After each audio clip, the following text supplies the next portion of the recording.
অনেকেই আমাকে বলেন কলিজা রান্না করার পর শক্ত হয়ে যায় আর কালো হয়ে যায়। তো কি করে নরম আর লাল লাল করে কলিজা ভুনা করবেন সেরকম একটা রেসিপি আজকে শেয়ার করছি। সেই সাথে থাকবে কলিজা পরিষ্কার করার সঠিক পদ্ধতিটাও। কলিজা সঠিকভাবে পরিষ্কার না করে রান্না করলে কিন্তু স্বাস্থ্য ঝুঁকি থেকে যায়।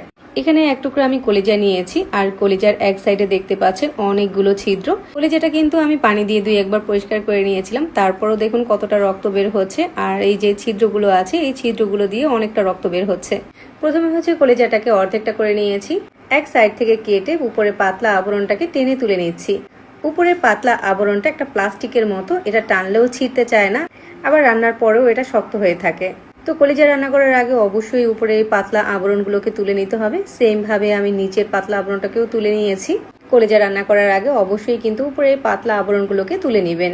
উপরের পাতলা আবরণটা তুলে নেওয়ার পর কলিজাটা আপনি যেরকম ভাবে ভুনা করবেন ওরকম সাইজ করে কেটে নেবেন। কলিজাগুলোকে একটা বাটিতে নিয়েছি। এরপর নেক্সট স্টেপে যেটা করতে হবে, কলিজার উপরে গরম পানি দিয়ে দিতে হবে। কলিজা রান্না করার পরে শক্ত হয়ে যাওয়ার অন্যতম একটা কারণ কিন্তু কলিজা সিদ্ধ করে নেওয়া। কলিজা সিদ্ধ না করে গরম পানি দিয়ে এভাবে কলিজাটা পরিষ্কার করে নেবেন। এখন এখানে দিয়ে দিচ্ছি আমি 1/4 কাপ ভিনেগার। কলিজাটাকে এখন আমি 1 ঘন্টার মতো এই ভিনেগার পানিতে চুবিয়ে রাখবো। এতে করে কি হবে, কলিজার ভিতরে যত রক্ত আছে সব বের হয়ে যাবে। 1 ঘন্টা ভিজিয়ে রাখার পরে কলিজাটাকে কয়েকবার পানি চেঞ্জ করে ধুয়ে পরিষ্কার করে নিয়েছি। দেখতেই তো পাচ্ছেন কলিজাটা অনেক সফট আছে আর ভিতর থেকে চাপলেও কোনো রক্ত বের হচ্ছে না। যাই হোক, কলিজাটা এখন আমি ভুনা করে নিব। একটা পাত্রে 1/2 কাপ তেল দিয়েছি, সাথে কিছু আস্ত গরম মশলা দিয়েছি, দারুচিনি, এলাচি, লং, তেজপাতা, এর সাথে একটা কালো এলাচ দিয়েছি, এটা টোটালি অপশনাল। তারপর এখানে আমি 1 কাপ পেঁয়াজ বাটা দিয়েছি। আজকে রান্নাতে পেঁয়াজ কুচি না, আমি পেঁয়াজ বাটাটা ব্যবহার করছি। এখন এই তেলের সাথে পেঁয়াজ বাটাটাকে ভালো করে ভেজে নিতে হবে। আর ভাজার পরে পরিষ্কার করে রাখা কলিজাটাকে দিয়ে দিচ্ছি। ভিনেগার পানিতে কলিজাটা ভিজিয়ে রাখার কারণে কলিজাটা কিন্তু অনেক সুন্দরভাবে পরিষ্কার হয়েছে। এবার এই পেঁয়াজ বাটার সাথে কলিজাটাকেও ভেজে নিতে হবে, এতে করে স্বাদটাও ভালো আসবে। একদম ভাজা ভাজা হয়ে যাওয়ার পরেই কিন্তু আদা আর রসুনটা দিতে হবে। 1 টেবিল চামচ করে আদা আর রসুন বাটা দিয়ে দিয়েছি। 1 চামচ করে এখানে জিরার গুঁড়া আর ধনিয়ার গুঁড়া দিয়েছি।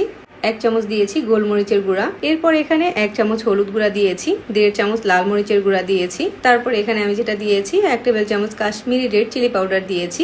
এখন হচ্ছে সবকিছু একসাথে নেড়ে চেড়ে মিশিয়ে নিব। আর লবণটা আমি এখন দিচ্ছি না, কারণ লবণটা আগে দিলে কিন্তু কলিজা শক্ত হয়ে যায়। তো এখন আমি এখানে 2টা টমেটো পেস্ট দিয়ে দিচ্ছি। টমেটো পেস্ট দেওয়ার পরে সবকিছু নেড়ে চেড়ে ভালো করে একবার কষিয়ে নিতে হবে। যখন কিনা এরকম তেলটা উপরে চলে আসবে তখন এখানে আমি দিয়ে দিব 1/2 কাপ ফ্যাটানো টক দই। টক দইটা দেওয়ার সময় চুলার আঁচটাকে লো করে দিবেন, না হয় কিন্তু ছড়া কেটে যাবে। এখন নেড়ে চেড়ে ঢেকে দিচ্ছি। ঢেকে দিলে দই থেকে অনেকটা পানি বের হবে আর ওই পানিটা দিয়েই কলিজাটা অনেকটাই সিদ্ধ হয়ে যাবে। কলিজাটা এখন পুরোপুরি সিদ্ধ করার জন্য জাস্ট 1/2 কাপের মতো একটু পানি দিয়ে দিচ্ছি। আর এই পানিটা দিয়েই কিন্তু কলিজাটা পুরোপুরি সিদ্ধ হয়ে যাবে। আর এখন হচ্ছে লবণ দিয়ে মিশিয়ে দিচ্ছি। আর এখন ঢেকে 10 মিনিটের মতো রান্না করব। ঢেকে রান্না করলে কলিজার ভিতরটা অনেক বেশি সফট থাকবে আর উপরটা একদম শক্ত হয়ে যাবে না। এখন এখানে গরম মশলার গুঁড়া দিয়ে দিচ্ছি। এটা ভাজা গরম মশলার গুঁড়া না, কাঁচা গরম মশলাগুলোকে জাস্ট গুঁড়ো করে নিয়েছি। এরপর কলিজা ভুনার সাথে কিছু কাঁচামরিচ কুচি দিয়ে দিচ্ছি। কাঁচামরিচটা দেওয়ার পরে চুলার আঁচটা একদম লো করে দিব, তাহলে তেলটা উপরে চলে আসবে। আর দেখতেই পাচ্ছেন কলিজা ভুনাটা কতটা লোভনীয় লাগছে। আর কলিজা ভুনার কালারটাও কিন্তু একদম ঠিক আছে। এই কলিজা ভুনাটা যে কোনো ধরনের রুটি, পরোটা, লুচি, সাদা ভাত, পোলাওয়ের সাথে পরিবেশন করতে পারেন। খেতে একদমই ভিন্ন স্বাদের হবে। আশা করছি আজকের রেসিপি ভালো লেগেছে। আসছে ঈদে এভাবে কলিজা ভুনাটা ট্রাই করে দেখতে পারেন।